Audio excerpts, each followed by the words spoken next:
From Anshe Sfard Beth El Emeth Congregation, it's time to take 10 Minutes for Torah with Rabbi Joel Finkelstein.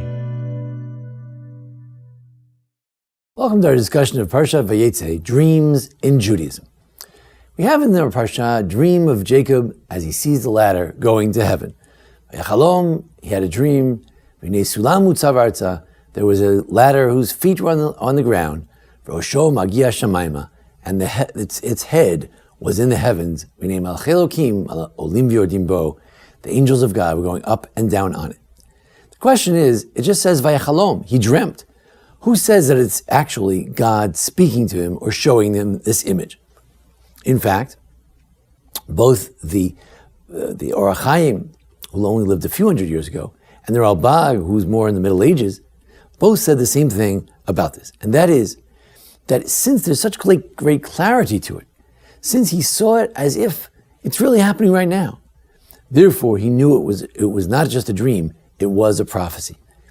How do we know that he saw it with great clarity? It says, Vihine. Both in Yosef's dreams and Yosef's, the butler and the baker who spoke to Joseph, and in the dream here, it keeps saying, behold, Vihine. For instance, Vayachalom, he dreamt, Vihine. And behold, Sulam mutzar arza, Rosho magia shemai, Vihine. And behold, Malachei Elokim olim v'yordim bo, the angels are going up and down. Vihine, Hashem nitzav alav. And God, behold, God was above it. And also, in Joseph's dreams as well, V'hinei anachnu ma'almim alomim, we were gathering the sheaves. V'hinei appears there as well. In other words, it was like, yeah, there it was. I saw it right there. Sometimes you wake up and there's like this feeling that, wow, I just experienced that. That wasn't just a dream, that was something else. And if you're a holy person in ancient times, holier times, then that indeed was a prophecy. But what are the Jewish views on dreams in general, especially in this non-prophetic era? We live in an era in which prophecy is ein chazon nifrat, so we don't really find prophecy. The rabbis say maybe prophecy is only for the fools at this time. We're waiting for an era, which the prophet Yoel and others prophesied that one day there would be, our children would prophesy. But in the meantime, how do we view dreams in the meantime?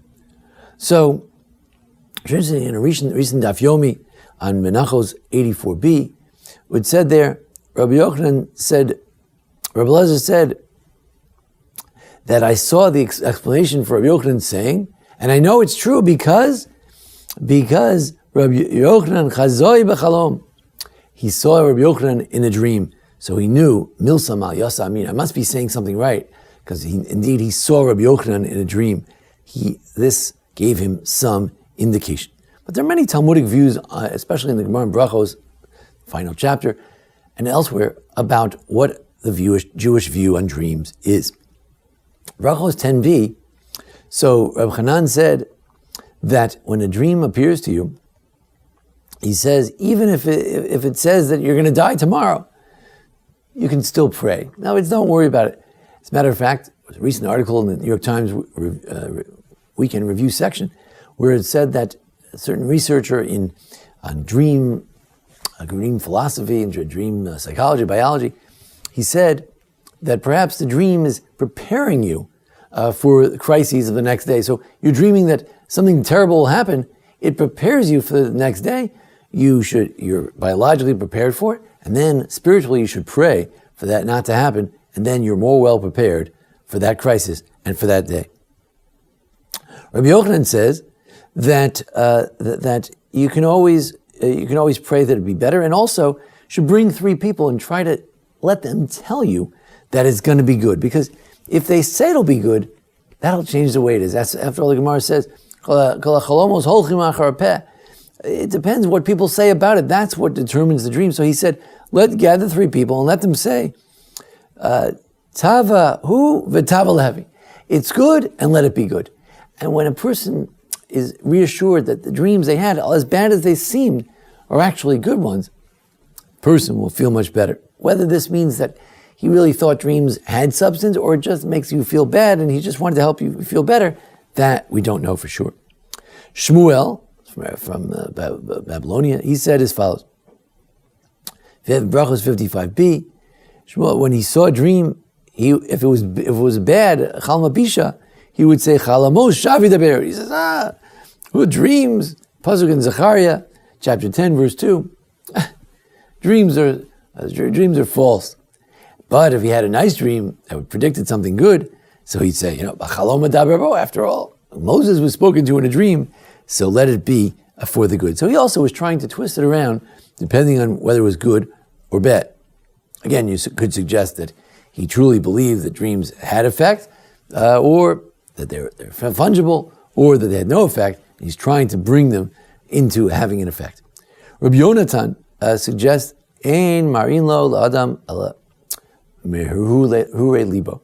Person dreams about things they're thinking about. If you live in a forest, you have dreams about forests. You live in a desert, you have dreams about deserts. It has nothing to do with anything, really. It's just sort of based on the day that passed, more similar to the way perhaps a lot of modern people think about dreams. Reb Meir in Gemara Gittin 52a says, Divrei chalomos lo malim lo morid.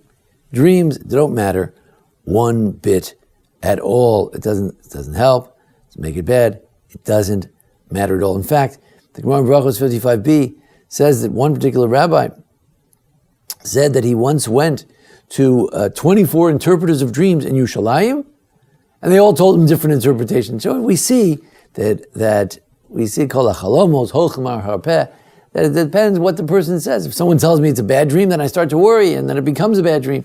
If someone tells me it's a good dream, I begin to imagine that indeed it could be a good dream. So there are many different views of the dream, but many say that dreams are just what things you're thinking about, and dreams, there's no dream that doesn't have foolish things, Rashi tells us, and also that dreams don't matter one way or the other. However, what about if it comes to legal ramifications? So the Gemara, for instance, says that, let's say somebody, there's a Ran about this in Sanhedrin 38, let's say someone has a dream that his father left him money buried under his bed, and however, that money is Meiser Sheni. You can only eat it in Jerusalem. It's holy money. So he digs under his bed, and what does he find? Money. Exactly. $100. It was $100. Exactly what he dreamt. So we see the dream is significant. So do we say that the dream is fully truthful? And since it says it was holy money, he can't use it for profane purposes? Or do we say, Divrei chalomos lo malim lo moridin? Dreams don't matter. So with regard to this legal matter, the Gemara says very clearly that indeed, Divrei chalomos lo malim lo moridin, dreams don't matter one bit. However, says the Ran, that's regarding monetary matters. You can't forbid something based on a dream. It's just not substantive enough. However, to worry about something yourself, that you could do. In other words, if, let's say, you dreamt that a tribunal put you in a communal ban, they banned you, they put you in harem or nidui, then, maybe you should go to a court and have yourself unbanned, because maybe the heavenly court did put you in a ban. Maybe, it's possible. If, let's say you vowed to give $1,000 to the synagogue, let's say to Anshe Sfar Beth El Emet congregation here in Memphis, Tennessee, you vowed that in your dream. So if you make a vow, you're bound by it. You have to do it. But on the other hand, dreams mean nothing. So he says, well, you really should have the vow annulled. There's also discussed also in the let's see. He says as follows: the Ran in Sanhedrin says no, you wouldn't have to have an annulment of vows for that. But what about the harem? Yes, if they try to put you in harem, then you should worry about it, because maybe in heaven they're trying to put you into harem.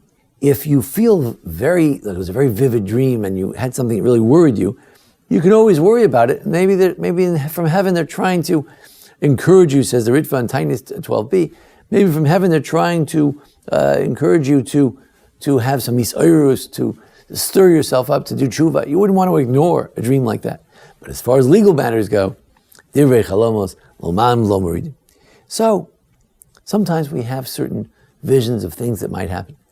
Firstly, psychologists say that you can prepare yourself for that by having that vision, by thinking about it in advance. We can pray about it. We can have others, when we're worried about things, we can have others encourage us that don't worry, it's not going to happen. And finally, if indeed we begin to worry about something, it's good to take practical measures and to make prayers and to do tshuva if indeed we think that that could be helpful to remedy the situation. So, divrei chalomos, depends. If you're Yosef, if you're Moshe Rabbeinu, you see a vivid dream, surely it's a prophecy. In modern times, could be, sometimes, maybe they're trying to send you a stirring message from heaven. You do hear stories about it. And certainly we can always be choshesh for it. You can always wonder about it.